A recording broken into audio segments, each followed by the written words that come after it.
सुप्रभात। जय श्री कृष्ण।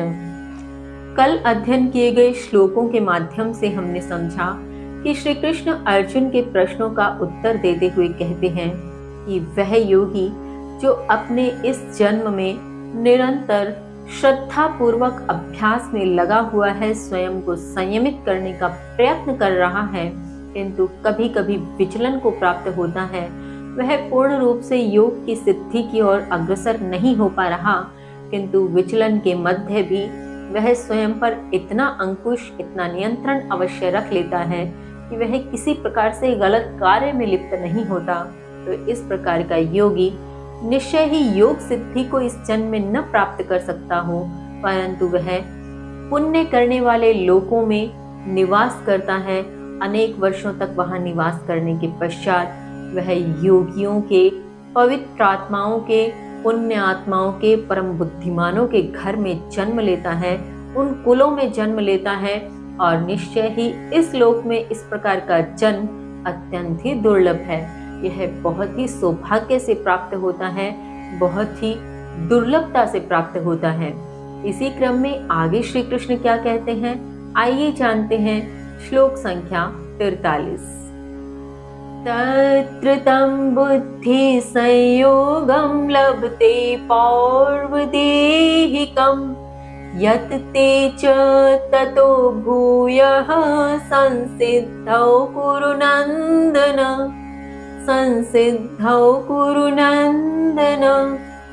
श्री कृष्ण कहते हैं, हे कुरुनंदन, वहां उस पूर्व देह के बुद्धि संयोग को प्राप्त करके तत्पश्चात पुनः सिद्धि के लिए प्रयास करता है।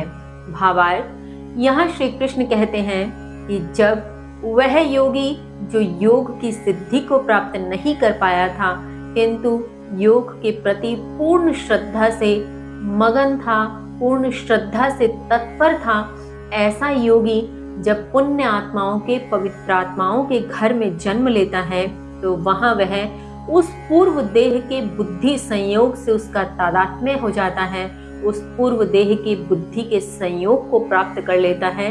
तब उसे उस पूर्व देह के भीतर जिस प्रकार के योग को उसने किया था, वह उसकी चेतना में पुनः जागृत होने लगता है, और इस प्रकार की चेतना को जागृत करते हुए, इस प्रकार से पूर्व देह के बुद्धि संयोग को प्राप्त करते हुए वह पुनः योग की सिद्धि के लिए प्रयासरत हो जाता है, पुनः योग को सिद्ध करने की ओर कर्म करने लगता है।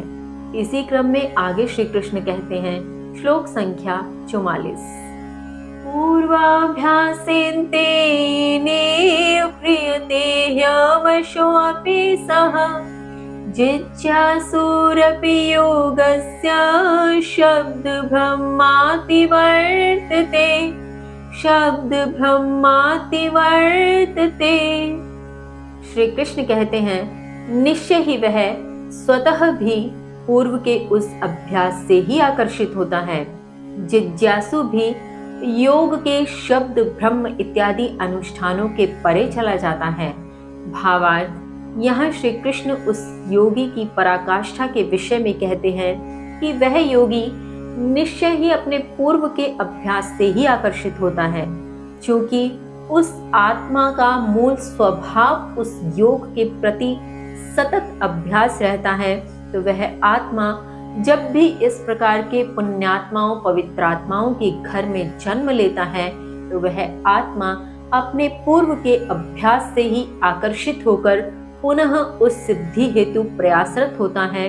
और इस प्रकार का जिज्ञासु यज्ञ इत्यादि जितने भी अनुष्ठान हों, चाहे वह शब्द ब्रह्म के प्रति हों अथवा किसी भी प्रकार से कर्म इत्यादि के प्रति हों, वह उन अनुष्ठानों के परे चला जाता है।